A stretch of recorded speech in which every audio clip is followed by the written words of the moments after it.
મારું નામ રિંકી છે. હું એક મધ્યમ વર્ગીય પરિવાર સાથે સંબંધ ધરાવતી હતી. મારા જીવનમાં મારી સાથે એવી ઘટના બની હતી જેણે મારા હોશ ઉડાડી દીધા હતા. કારણ કે હું ખૂબ ખુશ હતી. અને હું ખુશ હતી કારણ કે દરેક છોકરી તેના લગ્નથી ખુશ હોય છે. મારા લગ્નનો દિવસ નજીક આવી રહ્યો હતો. બધા લોકો મારા લગ્નની ખરીદી કરી રહ્યા હતા. ઘરના બધા લોકો મારા લગ્નથી ખૂબ જ ખુશ હતા અને મારા લગ્નની તૈયારીઓ જોરશોરથી કરવામાં આવી રહી હતી. બધા મને આશીર્વાદ આપતા હતા કે તું તારા સાસરે બહુ ખુશ રહીશ. પણ મારી સાથે કંઈક એવું બન્યું જેના પછી મને લાગ્યું કે મારા સાસરિયાના ઘરમાં ખુશ રહેવું બહુ દૂરની વાત છે. સાસરિયાના ઘરમાં કંઈક દિવસ પસાર કરવા તે જ મોટી વાત છે. કારણ કે મારી સાથે કંઈક એવું થયું જેથી મારા લગ્નની પહેલી જ રાત્રે મારા પતિએ મને ઘરમાંથી કાઢી મૂકી અને છૂટાછેડા આપી દેશે. મારી બધી ખુશીઓ છીનવાઈ ગઈ. મારા પિતાના મિત્રનો પુત્ર અમારા ઘરે રહેતો હતો. તેનું નામ પ્રશાંત હતું. પ્રશાંત જોવામાં ખૂબ જ સ્માર્ટ હતો. મેં તેને એક ભાઈ તરીકે જોયો હતો. જો કે તે મારો ભાઈ ન હતો. તે પણ કોઈ સાથે વધુ વાત કરતો ન હતો. તે ફક્ત તેના પોતાના કામમાં ધ્યાન આપતો હતો. ઘરના બધા લોકો તેને ખૂબ પસંદ કરતા હતા કારણ કે તે ખૂબ જ મહેનતી હતો અને મારા પરિવારને ઇજ્જત આપતો હતો. તે વડીલોનું સન્માન કરતો અને છોકરીઓ સાથે નીચી નજરે વાત કરતો. પરંતુ મને ખબર ન હતી કે તે મારી સાથે કંઈક એવું કરશે જેથી મારું જીવન બરબાદ થઈ જશે. કારણ કે કેટલાક લોકો દેખાવમાં જેવા હોય છે તેઓ અંદરથી બિલકુલ એવા નથી હોતા. આખરે તેણે મારી સાથે આવું કેમ કર્યું? આખરે આવી મજબૂરી શું હતી? હું તમને આ વાતમાં ચોક્કસપણે આ બધું કહીશ જેથી તમને પણ ખબર પડે કે હું કયા અકસ્માતથી પસાર થઈ છું. મારી હલ્દીની રાતે પ્રશાંતે મારી ઇજ્જત બગાડી હતી. તેણે મારા પર બળજબરી કરવાનો પ્રયાસ કર્યો અને જ્યારે તેણે મને અસ્વસ્થ કરી ત્યારે તેણે સિગારેટ વડે મારી કમર પર કંઈક લખ્યું. હું તેને જોઈ શકી નહીં પણ મને ખૂબ જ પીડા થઈ રહી હતી. અમારા લગ્નની પહેલી રાત્રે જ્યારે મારા પતિએ મને જોઈ અને તેણે મારા પ્રત્યેનો પ્રેમ વ્યક્ત કર્યો, પણ જ્યારે મારા પતિએ મારી કમર પર લખેલા આ શબ્દ જોયા તો તે વાંચીને તેઓ ચોંકી ગયા હતા અને રડવા લાગ્યા હતા. કારણ કે થોડા દિવસોથી ઘરમાં ખૂબ જ ઘોંઘાટ હતો. કારણ કે મારા લગ્નની તૈયારીઓ ચાલી રહી હતી. મારો સંબંધ મારા પિતાની ઈચ્છા મુજબ ગોઠવાયો હતો અને બધાને લાગ્યું કે હું મારા ઘરે ખૂબ ખુશ થઈશ. તે મારા માટે એકદમ પરફેક્ટ છે અને હું પણ મારા લગ્નથી ખુશ હતી. ઘરની તમામ મહિલાઓ ખરીદી માટે બજારમાં ગઈ હતી. રોજ થોડી ખરીદી થતી હતી. પપ્પા અને ભાઈ કામ પર હતા. મારી મોટી બહેન છેલ્લા કેટલાક દિવસોથી અમારા ઘરે આવી હતી, પરંતુ તેના નાના બાળકો હોવાથી તે બજારમાં જઈ શકતી ન હતી. આ કારણોસર હું તેમના બંને બાળકોને મારી સાથે રાખતી હતી અને મા, ભાભી અને બહેન ત્રણેય જણા એકસાથે બજારમાં જતા. હું ઘરનો દરવાજો અંદરથી સારી રીતે બંધ કરી દેતી હતી કારણ કે હું મોટે ભાગે ઘરમાં એકલી જ રહેતી હતી. ક્યારેક પ્રશાંત ઘરે રહેતો. તે આખો દિવસ મારા માટે ખરીદી કરવા ઘરની બહાર રહેતી અને સાંજે જ પાછી આવતી. હું તે લોકો માટે ભોજન બનાવતી અને મારી બહેનના બાળકોનું પણ ખૂબ ધ્યાન રાખતી. ઘરના કામો કરતાં હું ખૂબ થાકી જતી. તેથી જ મમ્મીએ મને મદદ કરવા નોકરાણીની પણ વ્યવસ્થા કરી હતી. તે મારી સાથે ઘરના કેટલાક કામ કરાવતી અને સાંજે તેના ઘરે જતી અને પછી બાકીનું કામ હું કરતી કારણ કે તેને પણ બાળકો હતા અને તેના બાળકો માટે પણ ભોજન બનાવવું પડતું હતું. સાંજના 5 વાગ્યા હતા. નોકરાણી તેના ઘરે ગઈ હતી તો હું કિચનમાં ચા બનાવતી ઊભી હતી. આજે પ્રશાંત પણ ઓફિસેથી વહેલો ઘરે આવી ગયો હતો. પ્રશાંત કિચનમાં આવ્યો અને મને ચા બનાવવાનું કહ્યું. મેં તેના માટે 1 કપ ચા પણ બનાવી હતી. તે મારી ઉંમરનો હતો, તેથી હું તેનું નામ લેતી હતી. ચા મંગાવીને પ્રશાંત કિચનમાંથી પાછો ગયો ન હતો, પણ કિચનમાં જ ઊભો મને મૂંઝવણભરી નજરે જોઈ રહ્યો હતો.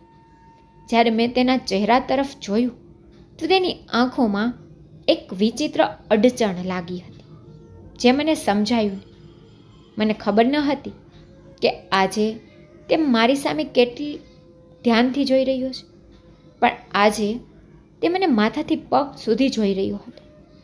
મને તેની આંખોથી થોડી તકલીફ થઈ રહી હતી કે તે આવું કેમ કરે છે. હું તેની ક્રિયાઓ સમજવાનો પ્રયત્ન કરી રહી હતી, પણ કંઈ સમજી શકી નહીં.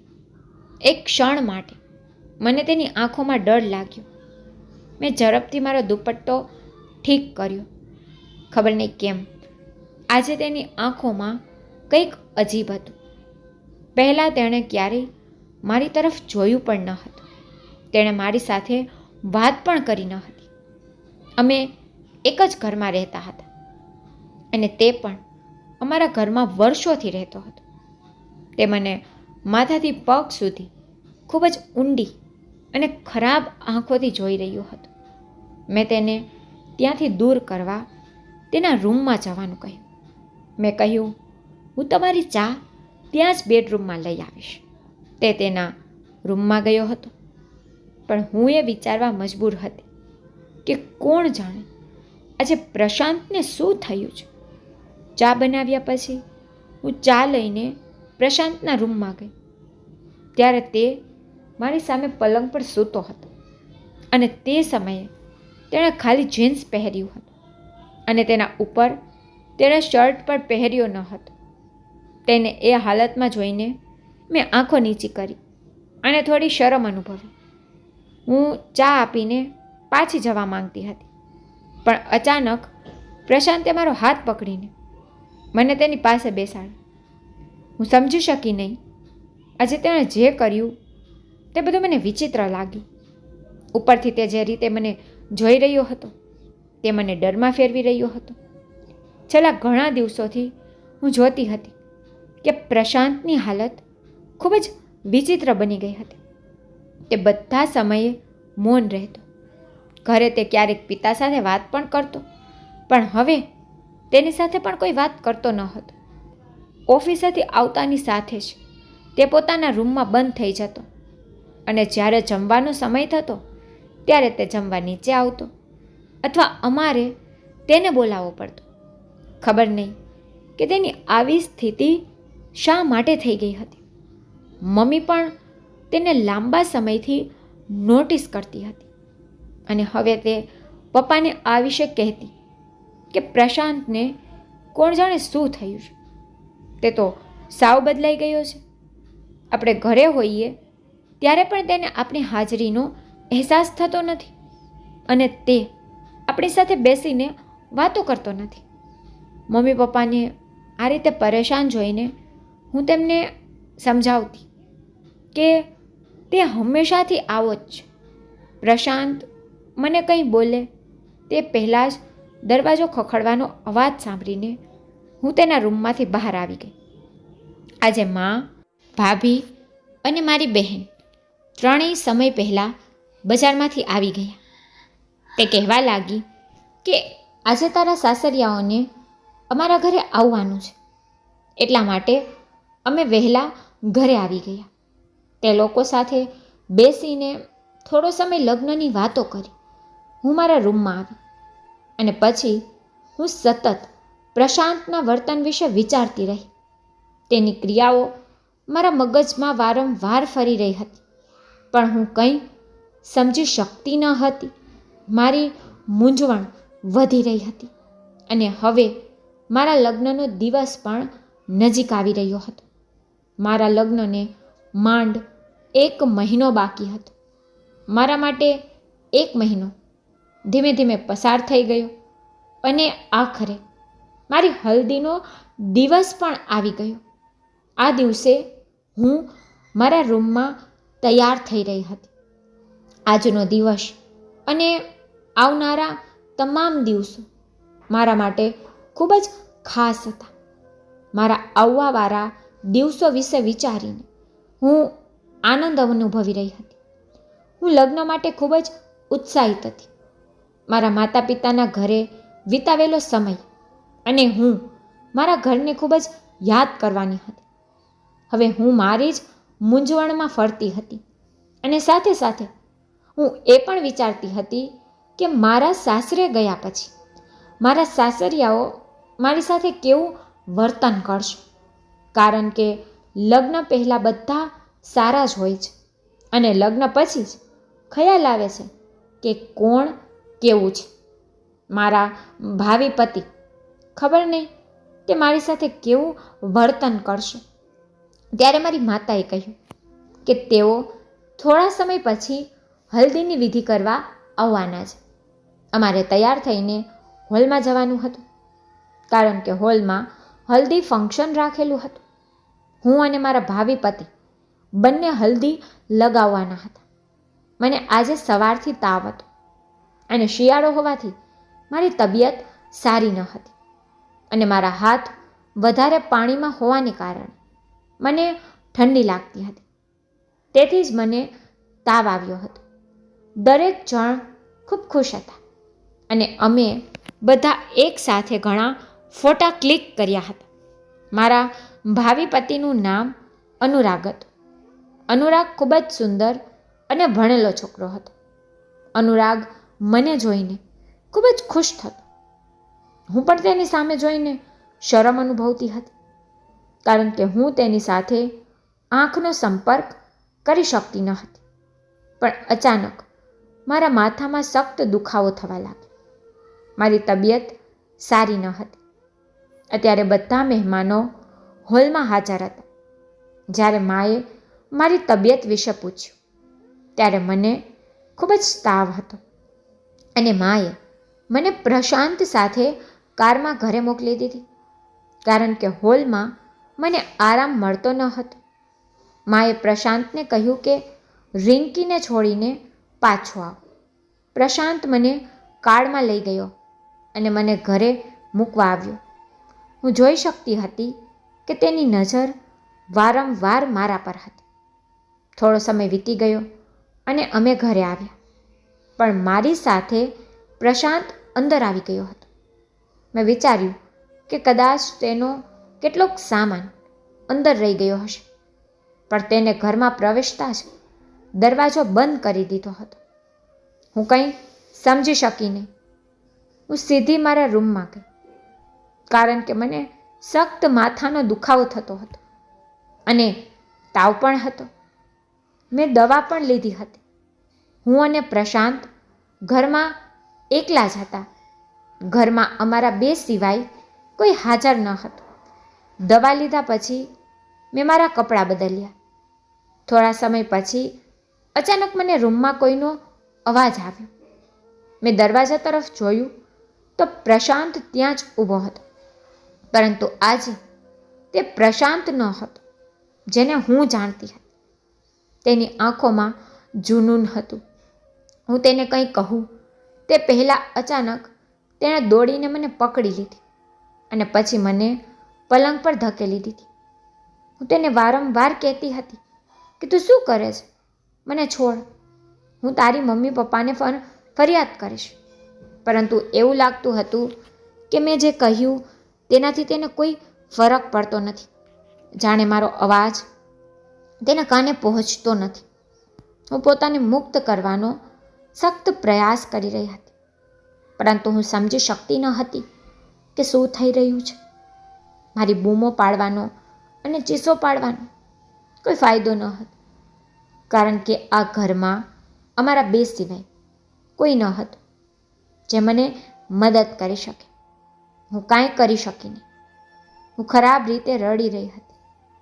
બૂમો પાડતા અચાનક હું બેભાન થઈ ગઈ અને પછી જ્યારે હું ભાનમાં આવી ત્યારે પ્રશાંત મારી કમર પર કોણ જાણે શું લખી રહ્યો હતો. હું કંઈ જાણી શકી નહીં. તે સરગતી સિગારેટ વડે મારી કમર પર કંઈક લખી રહ્યો હતો. મારી કમર પરની ચામડી બળી રહી હતી. કદાચ લોહી પણ વહેતું હતું. પણ મારું શરીર કોઈ હલચલ કરવા સક્ષમ ન હોવાથી હું કંઈ કરી શકતી ન હતી. હવે મને લાગ્યું કે જાણે મારા શરીરમાંથી કોઈએ જીવ કાઢી લીધો છે. પ્રશાંત મારી સાથે આવું કરી શકે એવી મેં કલ્પના પણ નહોતી કરી. હું ખરાબ રીતે રડી રહી હતી. પણ તરત જ મેં મારા આંસુ પર કાબૂ રાખ્યો અને મારી જાત પર કાબૂ રાખ્યો કે હું જે મુસીબતમાંથી પસાર થઈ છું તેની જાણ કોઈને થશે તો કોણ જાણે શું થશે. મારી બદનામી અલગ થશે. હવે મારા લગ્ન થવામાં બહુ સમય બચ્યો ન હતો અને મારા માતા પિતા ખૂબ ચિંતિત થશે તે અલગ. મેં ખૂબ જ મુશ્કેલીથી મારી જાતને નિયંત્રિત કરી અને જ્યારે હું પલંગ પરથી ઉઠી ત્યારે મારી પીઠમાં ખૂબ દુખાવો થતો હતો. એટલામાં જ બહાર બધાના બોલવાનો અવાજ સંભળાયો. પ્રશાંત મારા રૂમમાંથી બહાર નીકળી ગયો. મેં ઝડપથી મારા આંસુને કાબૂમાં રાખ્યા અને મારી જાતને સામાન્ય કરી. થોડીવાર પછી મમ્મી અને બહેન મારા રૂમમાં આવ્યા હતા. તો તેને આશ્ચર્ય થયું અને તે સમજ્યા વિના તેણે વિચાર્યું કે મને કોઈ સમસ્યા છે. તેણે એમ પણ વિચાર્યું કે હું બીમાર છું. આ મારી હાલત છે જેના કારણે મને આવું થતું હશે. માએ મારો ચહેરો હાથમાં પકડીને કહ્યું કે શું વાત છે? તારી તબિયત વધારે બગડી રહી છે? તો આટલી ઉદાસ કેમ દેખાય છે? જો આવું જ હશે તો આવતીકાલે અમે તને બીજા કોઈ ડૉક્ટરને બતાવીશું. મેં ખૂબ જ મુશ્કેલીથી મારા આંસુને પાછા રોક્યા અને મમ્મીને કહ્યું કે કંઈ નહીં, હું એકદમ ઠીક છું.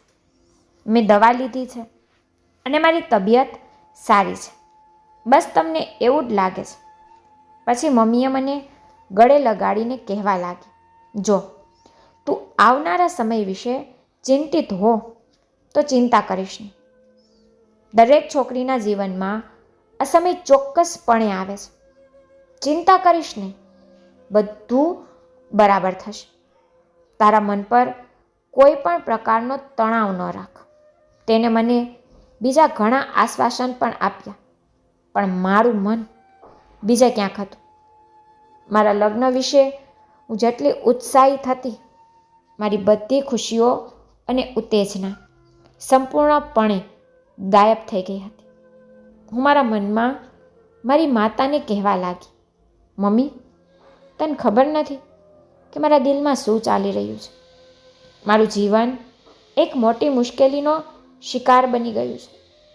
જો તને તારી દીકરીની તકલીફની જાણ થશે તો કદાચ તારું દિલ ધડકવાનું ભૂલી જશે કે તારા જ ઘરમાં તારી દીકરી સાથે કેવો મોટો ગુનો થયો છે. ત્યારે જ માં મને સૂવાનું કહીને ત્યાંથી નીકળી ગઈ. હું કોઈની સામે બિલકુલ નબળી પડવા માંગતી ન હતી, કારણ કે હું મારા પરિવારમાં સૌથી નાની હતી. મારા માતા પિતા મને વધુ પ્રેમ કરતા હતા. બીજે દિવસે મારે અહીંથી હંમેશા માટે નીકળીને મારા સાસરે જવાનું હતું. ગઈકાલ માટે મારી લાગણીઓ સંપૂર્ણપણે અલગ હતી. હું શું થવાનું હતું તેના વિચારોમાં ખોવાયેલી હતી. હું વારંવાર ડર અનુભવતી હતી. હું વિચારતી હતી કે આગળ શું થશે. જો મારા પતિને આ બધું ખબર પડી જશે તો લગ્નની પહેલી રાતે ચોક્કસ મને તલાક આપી ઘરની બહાર કાઢી મૂકશે, કારણ કે તેમને એવું લાગતું હતું કે હું કુંવારી છું. પણ તેમને કેવી રીતે ખબર પડશે કે મારી ઇજ્જત બરબાદ થઈ ગઈ છે કોઈના હાથે? હું ડરી ગઈ હતી અને મારા હૃદયમાં અનેક પ્રકારના વિચારો આવતા હતા. લગ્નનો દિવસ પણ આવી ગયો હતો. બધા ખૂબ ખુશ હતા અને ખુશ ચહેરાઓ જોઈને મારી આંખોમાં આંસુ આવી રહ્યા હતા. જ્યારે મારા પરિવારના સભ્યોએ જોયું કે મારી આંખોમાં વારંવાર આંસુ આવી રહ્યા છે, ત્યારે તેઓએ વિચાર્યું કે આ બધું એટલા માટે થઈ રહ્યું છે કારણ કે હું ઘર છોડીને જઈ રહી છું. પણ મારા દિલની હાલત કોઈ જાણતું ન હતું. હું પ્રશાંતને નફરત કરતી હતી. મને તેને મારવાનું મન થતું હતું. તેને મારું જીવન બગાડી નાખ્યું હતું. મારા લગ્નની બધી વિધિઓ પૂરી થઈ ગઈ હતી, પરંતુ હું એક ક્ષણ માટે પણ ખુશ ન હતી. હું સાવ નિર્જીવ બની ગઈ હતી. આ રીતે હું ઘર છોડીને મારા સાસરે આવી ગઈ. મારા સાસરે આવ્યા પછી જ્યારે મેં મારા પતિના હસતા ચહેરા તરફ જોયું, ત્યારે મેં ઘણીવાર મારી આંખોમાંથી આંસુ લૂછ્યા અને તેમને રોકવાનો પૂરો પ્રયાસ કર્યો. જો તે જાણતા હોત કે તેની પત્ની સાથે શું થયું, તે પછી કદાચ તે મને તલાક આપીને તેના જીવનમાંથી કાઢી મૂકત. અને પછી મારી જેઠાણી મને મારા રૂમમાં લઈ ગઈ. હું મારા ધબકતા હૃદય સાથે મારા પતિના આવવાની રાહ જોઈ રહી હતી. મને ખૂબ ડર હતો. થોડા સમય પછી તે રૂમમાં આવ્યા અને મારો હાથ પકડ્યો. તેણે મારી સુંદરતાના વખાણ પણ કરવા લાગ્યા અને નાની નાની વાતો પણ કરવા લાગ્યા. મારી પસંદ નાપસંદ વિશે પૂછવાનું શરૂ કર્યું. તે મને પોતાના વિશે પણ કહેતા હતા, પણ હું કંઈ બોલી શકી નહીં. મારા મનમાં માત્ર ભય હતો. અને પછી ધીમે ધીમે રાત પસાર થતી હતી. પછી જ્યારે તેણે તેનો હક લેવા માટે મારા કમર પરથી કપડાં હટાવ્યા, ત્યારે મને જે અપેક્ષા હતી તે જ થયું. તેને મારી કમર પરના નિશાન જોયા હતા, જેનાથી હું પરેશાન થઈ ગઈ હતી. તેમાં પ્રશાંતે લખેલું હતું કે જ્યારે હું નાની હતી ત્યારે મારા પિતા પ્રશાંતનો હાથ પકડી અમારા ઘરે લાવ્યા હતા. મારા પિતાએ કહ્યું, આજથી આ મારો પુત્ર છે. મા પણ આનાથી ખુશ હતી કારણ કે અમે 2 બહેનો હતી અને મારો એક જ ભાઈ હતો. માતાને લાગ્યું કે આથી તેને 2 પુત્રો થઈ જશે. પપ્પાએ પણ મને કહ્યું કે આજથી આ તારા ભાઈ જેવો જ છે. મેં તેનો હાથ પકડ્યો. ઉંમરમાં તે મારી સાથે હતો અને પછી અમે બંને મિત્રો બની ગયા. તે સમયે પ્રશાંત અને હું 12 વર્ષના હતા અને અમે બંને સાથે રમત રમીને મોટા થયા હતા. હું તેને હંમેશા મારા પરિવારનો સભ્ય માનતી હતી. ખરેખર પ્રશાંતના માતા પિતા કાર અકસ્માતમાં મૃત્યુ પામ્યા હતા. ત્યારથી પ્રશાંત એકલો પડી ગયો હતો. અગાઉ તે લાંબા સમય સુધી તેના દાદા સાથે રહ્યો હતો. તેમના દાદા પણ ઘણા વૃદ્ધ થઈ ગયા હતા અને બીમાર પડવા લાગ્યા હતા. તેમની સંભાળ પણ ન રાખી શકતા હતા. પ્રશાંતના પિતા અને મારા પિતા ખૂબ જ નજીકના મિત્રો હતા. તેથી જ જ્યારે મારા પિતા દર અઠવાડિયે પ્રશાંત પાસે જતા, ત્યારે તેમના દાદા કહેતા કે દીકરા, હું હવે વૃદ્ધ થઈ ગયો છું અને મને હંમેશા મારા પૌત્રની ચિંતા રહે છે. મારો પુત્ર અને પુત્રવધુ આ દુનિયા છોડી ગયા છે. જો હું પણ આ દુનિયા છોડી જાઉં તો આ બિચારાનું શું? જ્યારે પ્રશાંતના દાદા રડતા, ત્યારે મારા પિતાના હૃદયમાં ક્યાંક પ્રશાંત માટે કરુણા જાગી ગઈ હતી. કોઈ પણ રીતે મારા પિતાને બાળપણથી જ પ્રશાંત ખૂબ પસંદ હતો અને જ્યારે તેના માતા પિતા આ દુનિયા છોડી ગયા, ત્યારે તેઓ તેને અમારા ઘરે લાવવા માંગતા હતા. પરંતુ તેના દાદાના કારણે તેઓએ તેને તેમના ઘરે રહેવાની મંજૂરી આપી. અને હવે જ્યારે આ વાત તેના દાદાએ મારા પિતાને રડી રડીને કહી, ત્યારે મારા પિતાએ પ્રશાંતના દાદાને કહ્યું કે તમારે તમારા પૌત્રની ચિંતા કરવાની જરૂર નથી. હું તેને મારા પુત્ર તરીકે રાખીશ. આ ચોક્કસપણે મારા મિત્રનો પુત્ર છે, પરંતુ હું તેને હંમેશા પિતાની જેમ પ્રેમ કરીશ. તમારે તેની આટલી ચિંતા કરવાની જરૂર નથી. તેથી ક્યારેક પ્રશાંત તેના દાદાને મળવા જતો, પણ પછી એક દિવસ તેના દાદા પણ આ દુનિયા છોડીને જતા રહ્યા અને પ્રશાંત સાવ એકલો થઈ ગયો. પપ્પા પ્રશાંતને અમારા ઘરે લઈ આવ્યા હતા. પ્રશાંત તેમના દાદાના મૃત્યુ ઉપર ખૂબ જ દુઃખી હતો. તે હંમેશા ઉદાસ રહેતો હતો અને ખોવાયેલો રહેતો હતો. જેમ જેમ સમય બદલતો હતો તેમ તેમ તેનું વ્યક્તિત્વ પણ બદલાતું હતું. તેને અમારા ઘરમાં તો કોઈ પણ પ્રકારની સમસ્યા ન હતી. પપ્પાએ તેને સંપૂર્ણ રીતે પોતાના પુત્ર સમાન ગણ્યો હતો. પણ પ્રશાંતને કંઈ ફરક પડ્યો નહીં. તે અભ્યાસમાં પણ ઘણો સારો હતો અને પ્રશાંત હવે નોકરી કરવા લાગ્યો હતો. આટલી સફળતા છતાં તેના દિલમાં ખુશી ન હતી. જ્યારે પ્રશાંત તેનો માસિક પગાર મારી માતાને આપતો હતો ત્યારે માએ તેને ઇનકાર કર્યો હતો. મમ્મીએ તેને કહ્યું કે તે તમારા પર ખર્ચ કર, તે તારી મહેનતની કમાણી છે. પછી મેં પહેલી વાર પ્રશાંતને ભાવુક થતા જોયું. તેણે મારી માતાને ગળે લગાવીને કહ્યું, શું હું તમારો દીકરો નથી? તમે લોકોએ મને હંમેશા માતા પિતા જેવો પ્રેમ આપ્યો છે. હું તમારા માટે આટલું પણ ન કરી શકું? તેની વાત સાંભળીને મમ્મી પણ ભાવુક થઈ ગઈ અને તેને ગળે લગાવી લીધો. પ્રશાંત તેનો પગાર મારી માતાને આપતો હતો અને તે પગાર સુરક્ષિત રાખતી હતી.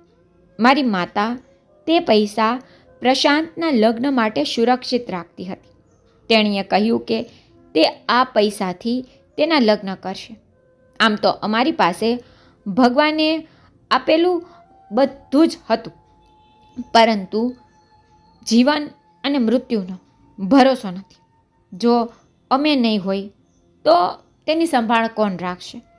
ખરાબ સમયમાં કદાચ ફક્ત સંચિત પૈસા જ તેમના માટે ઉપયોગી થશે. એ દિવસોમાં પ્રશાંત ખૂબ ખુશ રહેવા લાગ્યો. તેના ચહેરા પર આખો સમય સ્મિત હતું. મને આ જોઈને નવાઈ લાગી કે ખૂબ જ ગંભીર વ્યક્તિ પણ ખુશ રહેવા લાગ્યો છે. મને આ વિશે કોઈ ખ્યાલ તો ન હતો. અને પછી કેટલાક સમય પછી તે ફરી ગંભીર થઈ ગયો. હવે તે પહેલાં કરતાં વધુ ગંભીર બની ગયો હતો. તે ખૂબ જ મૌન રહેવા લાગ્યો હતો. તે દિવસોમાં પણ મારો સંબંધ નક્કી થઈ ગયો હતો, પરંતુ જ્યારે પ્રશાંતને ખબર પડી કે હું એક છોકરા સાથે લગ્ન કરી રહી છું, ત્યારે તે છોકરો તેને પસંદ ન આવ્યો અને તેણે મને અહીં લગ્ન ન કરવાનું કહ્યું હતું. તેણે જે કહ્યું તે સાંભળીને મમ્મી પપ્પા આશ્ચર્યચકિત થઈ ગયા. પ્રશાંતે કહ્યું કે મેં સાંભળ્યું છે કે આ છોકરો બહુ ઓછા પૈસા કમાય છે. પપ્પાએ આ વાત પર કહ્યું કે દીકરા, હું તેના વિશે જાણું છું. તે તો સારી જગ્યાએ નોકરી કરે છે. આ તો એટલી મોટી વાત ન કહેવાય ને. અમારી રિંકી ત્યાં બહુ ખુશ રહેશે.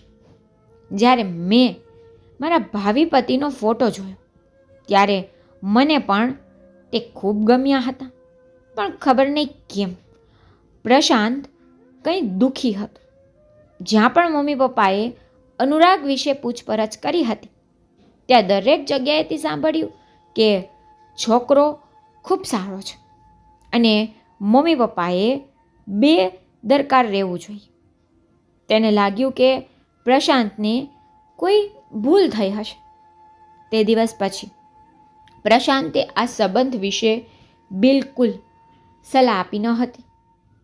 તે સંપૂર્ણ રીતે ચૂપ થઈ ગયો હતો અને હવે જ્યારે તેણે લગ્નના એક દિવસ પહેલાં મારી સાથે આ બધું કર્યું ત્યારે તે કોઈ પણ કિંમતે મારા માટે બધું સહન કરવું મુશ્કેલ હતું. તે રાત્રે જ્યારે મારા પતિએ મારી કમરને જોઈ તો તે જોર જોરથી રડવા લાગ્યો. હું તેને રડતો જોઈને ડરી ગઈ હતી અને જ્યારે મેં તેની સામે જોયું તો તે ખૂબ જ ખરાબ રીતે રડતા હતા. મેં તેને પૂછવાનો ઘણો પ્રયત્ન કર્યો પણ તે કંઈ કહેવા તૈયાર ન હતા. ખબર નહીં તેને શું દુઃખ હતું જે તેને અંદરથી રડાવી રહ્યું હતું. મારી કમર પર શું લખેલું હતું જેના કારણે તેની હાલત આવી થઈ ગઈ હતી. પછી તેણે મને સૂઈ જવાનું કહ્યું અને આ વિશે કોઈને કંઈ ન જણાવવા કહ્યું. તેના હું વર્તનથી આશ્ચર્ય અને પરેશાન થઈ. હું આખી રાત આ જ વિચારતી રહી કે મને લાગ્યું કે મારા પતિને ગુસ્સો આવશે, પણ તેનું રડવું મારી સમજની બહાર હતું. અને આ બધું વિચારતી વખતે હું ક્યારે ગાઢ નિંદ્રામાં સરી પડી તેની ખબર જ ના પડી. મને કંઈ ખબર ન હતી. લગ્નના બીજા દિવસે જ્યારે મારા સાસુએ મને મારા પતિ સાથે મારા ઘરે જવા કહ્યું તો ત્યાં ગયા પછી હું પ્રશાંતનો સામનો કરવા માંગતી ન હતી. તેથી હું મારા મમ્મી પપ્પાના રૂમમાં ચાલી ગઈ. મને પ્રશાંતનો સામનો કરવાનું મન થતું ન હતું કારણ કે હું તેના પ્રત્યે ખૂબ જ નફરત અનુભવી રહી હતી અને તે ઉપરાંત મારા પતિનું આઘાતજનક વર્તન મને ખૂબ જ પરેશાન કરી રહ્યું હતું. ત્યાં 2-3 કલાક વિતાવ્યા પછી હું મારા પતિ સાથે મારા સાસરે પાછી આવી. પણ હવે મારું જીવન બદલાઈ ગયું હતું. થોડા દિવસો પહેલાં હું ખૂબ ખુશ હતી, પરંતુ હવે એવું લાગે છે કે મારા માટે બધું જ સમાપ્ત થઈ ગયું છે. મેં મારા પતિ વિશે સાંભળ્યું હતું કે તે ખૂબ જ મોડર્ન છે, પરંતુ હવે જ્યારે મેં તેમની સાથે સમય પસાર કર્યો ત્યારે ખબર પડી કે સાથે સાથે તે ખૂબ સંસ્કારી પણ હતા. તે ઘરના મંદિરમાં રોજ પૂજા કરતા અને સાથે વ્રત પર રહેતા. તે દરરોજ રાત્રે જાગીને મંદિરમાં હાથ જોડીને ભગવાનની સામે બેસીને રડતા અને ભગવાનને પ્રાર્થના કરતા. અને મને ખબર નથી કે તે કઈ ભૂલ માટે માફી માંગતા હતા. તેની આંખોમાંથી સતત આંસુ વહેતા હતા. આ બધું જોઈને હું ખૂબ જ આશ્ચર્ય અને પરેશાન થઈ જતી હતી. મને ખબર નથી કે તેને એવી કઈ તકલીફ હતી કે તેનું રડવાનું બંધ થતું ન હતું.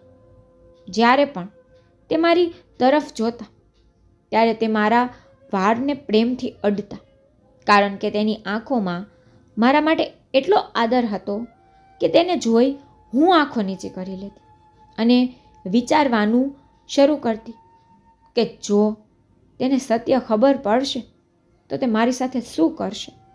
તે દિવસે હું સૂતી હતી ત્યારે એક વિચિત્ર અવાજ સાંભળીને હું જાગી ગઈ. તે મારા પતિના રડવાનો અવાજ હતો. જ્યારે તેણે મને જાગતી જોઈ ત્યારે તે આશ્ચર્યચકિત થઈ ગયા અને પછી તે આવીને મારી પાસે બેઠા અને પૂછ્યું કે શું વાત છે, તું હજુ પણ જાગે છે? તે મારી સામે એકદમ સામાન્ય દેખાતા હતા. હવે હું તેના રડવાથી ખૂબ કંટાળી ગઈ હતી. તેથી મેં તેને પૂછ્યું કે તમે મને બધું કેમ જણાવતા નથી? શું સમસ્યા છે? અને અમારા લગ્નની રાત્રે પણ તમે મને જોઈને રડવા લાગ્યા હતા અને હજુ પણ રડો છો. છેવટે આનું કારણ શું છે? તેના ચહેરા પર વિચિત્ર દેખાવ હતો. તેણે મને કહેવાનું શરૂ કર્યું કે એક એવી વાત છે જે કદાચ તું સાંભળી શકતી નથી, પણ હવે હું આ વાત જણાવવા માંગુ છું. અને પછી તેણે મને કહેવાનું શરૂ કર્યું કે હું પ્રશાંતને ઘણા સમયથી ઓળખું છું. થોડા સમય પહેલાં સુધી તે મારો ખૂબ સારો મિત્ર હતો. આ સાંભળીને મને આઘાત લાગ્યો કે જો પ્રશાંત તેનો મિત્ર હતો તો તેને મારા માતા પિતાને અનુરાગ સાથે ફરીથી લગ્ન કરવાની કેમ મનાઈ કરી. પણ મારા પતિ પછીની વાતથી હું ચોંકી ગઈ. મારા પતિએ કહ્યું કે અમે બંને એક જ ઓફિસમાં કામ કરતા હતા. મારા પિતાનો બિઝનેસ હતો. તે મને તેની ઓફિસે આવવા કહેતા હતા, પરંતુ મને જોબ કરવાનો શોખ હતો અને હું તેને ગંભીરતાથી કરવા માંગતો હતો. તેથી હું એક કંપનીમાં કામ કરતો હતો. તેમાં પ્રશાંત પણ હતો. એ જ ઓફિસમાં એક છોકરી હતી જે ખૂબ જ સુંદર હતી અને શરીફ હતી. જ્યારે મેં તે છોકરીને જોઈ ત્યારે હું તેના પ્રેમમાં પડી ગઈ. મને ખબર ન હતી કે પ્રશાંત એ છોકરીને પસંદ કરે છે અને હું પણ એ છોકરીની પાછળ હતો. મેં તે છોકરીને પ્રપોઝ કર્યું, પણ તેણે ના પાડી. પણ હું એ છોકરીની પાછળ હજુ હતો. એક દિવસ જ્યારે મેં તે છોકરીને ખૂબ હેરાન કરી તો તેણે મને થપ્પડ મારી. મને આ વાતનો ઘણો ગુસ્સો આવ્યો. હું તે છોકરી પાસેથી બદલો લેવાનું વિચારી જ રહ્યો હતો અને પછી એક દિવસ મને આમ કરવાનો મોકો મળી ગયો. હવામાન ખૂબ જ ખરાબ હતું અને વરસાદ પડવાનો હતો. એક પછી એક બધા વર્કર ચાલ્યા ગયા અને હું અને તે છોકરી ઓફિસમાં હતા. તે છોકરી કામમાં ખૂબ જ વ્યસ્ત હતી. તેને કોઈના આવવા જવાની ખબર ન હતી. હવે તે જવા માટે છેલ્લી વ્યક્તિ બચી હતી. જ્યારે મેં જોયું કે ઓફિસમાં કોઈ નથી, બહાર માત્ર એક ગાર્ડ હતો, તેથી મેં પૈસા ચૂકવીને તેને ખરીદ્યો અને તેને કહ્યું કે જ્યાં સુધી હું કહું નહીં ત્યાં સુધી કોઈને અંદર ન મોકલ. અને પછી મેં તેની ઇજ્જત ખરાબ કરી અને મારા અપમાનનો બદલો પણ લીધો. પાછળથી મને ખબર પડી કે પ્રશાંત તેને પ્રેમ કરતો હતો અને તે બંને એકબીજા સાથે લગ્ન કરવા માંગતા હતા. પરંતુ તે છોકરીએ બીજે જ દિવસે આત્મહત્યા કરી લીધી હતી અને મરતા પહેલાં પ્રશાંતને તેને બધી વાત કહી હતી. તે દિવસે પ્રશાંતે તારી કમર પર લખ્યું હતું કે મારું દિલ કરે છે કે હું તારી પાસેથી બદલો લઉં જેમ તે મારી પાસેથી લીધું. પણ તે મારા માટે મારી બહેન જેવી છે અને તેનો પરિવાર મારા પર ઘણો વિશ્વાસ કરે છે. હું મારી બહેન સાથે કંઈ કરી શકતો નથી. મારા પતિની વાત સાંભળીને મારું તો મોં ખુલ્લું રહી ગયું. આટલા લાંબા સમયથી હું વિચારતી હતી કે પ્રશાંતે મારી ઇજ્જત બગાડી છે. આનો અર્થ એ થયો કે મને ગેરસમજ હતી અને હું એકદમ પવિત્ર હતી. પરંતુ મને મારા પતિ સામે મોટી ફરિયાદ હતી. તેણે એક છોકરી સાથે આવું કેમ કર્યું? કહેવા લાગ્યા કે મને સમજાયું કે મેં એક મોટી ભૂલ કરી હતી.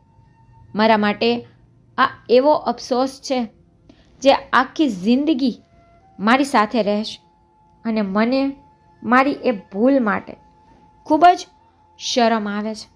તો કૃપા કરીને મને માફ કર. હું વચન આપું છું કે આજ પછી હું આવું કંઈ નહીં કરું. તેની વાત સાંભળીને હું પર રડી પડી. હવે જે થવાનું હતું તે થઈ ગયું હતું. હવે બીજું શું થઈ શકે છે? મારા દિલમાંથી એ ગેરસમજ દૂર થઈ ગઈ હતી કે પ્રશાંતે મારી સાથે કંઈ ખોટું કર્યું નથી, પણ તે મને તેની બહેન માને છે. તેમ છતાં તેને જ્યારે તક મળી ત્યારે પણ તેણે મને છોડી દીધી હતી અને તે તેની માણસાઈ હતી કે તેણે મારા પતિનું આટલું કરવા છતાં તેણે મારી પાસેથી તેનો બદલો ન લીધો. હું બીજા દિવસે મારા માતા પિતાના ઘરે ગઈ હતી અને પ્રશાંત પાસે મારા પતિ તરફથી માફી માંગી હતી. પ્રશાંત બીજા શહેરમાં નોકરી કરે છે અને તેણે હજી લગ્ન કર્યા નથી. તે બીજા શહેરમાં શિફ્ટ થઈ ગયો છે કારણ કે તે જાણે છે કે જ્યારે હું મારા માતા પિતાના ઘરે જઈશ ત્યારે મારા પતિ પણ ત્યાં જશે. તે મારા પતિનો સામનો કરવા માંગતો નથી. તેથી મારા પતિ પ્રશાંતનો સામનો કરવા સક્ષમ ન હતા. હવે હું મારા પતિ સાથે મારું જીવન જીવી રહી છું, પણ જે કંઈ મારા પતિ તે છોકરી સાથે કર્યું આજે પણ મને તેની માટે અફસોસ છે. જો તમને મારી સ્ટોરી પસંદ આવી હોય તો લાઈક શેર સબસ્ક્રાઈબ જરૂરથી કરજો અને તમને મારી સ્ટોરી કેવી લાગી છે તે મને કમેન્ટમાં જરૂરથી કહેજો. Thank you.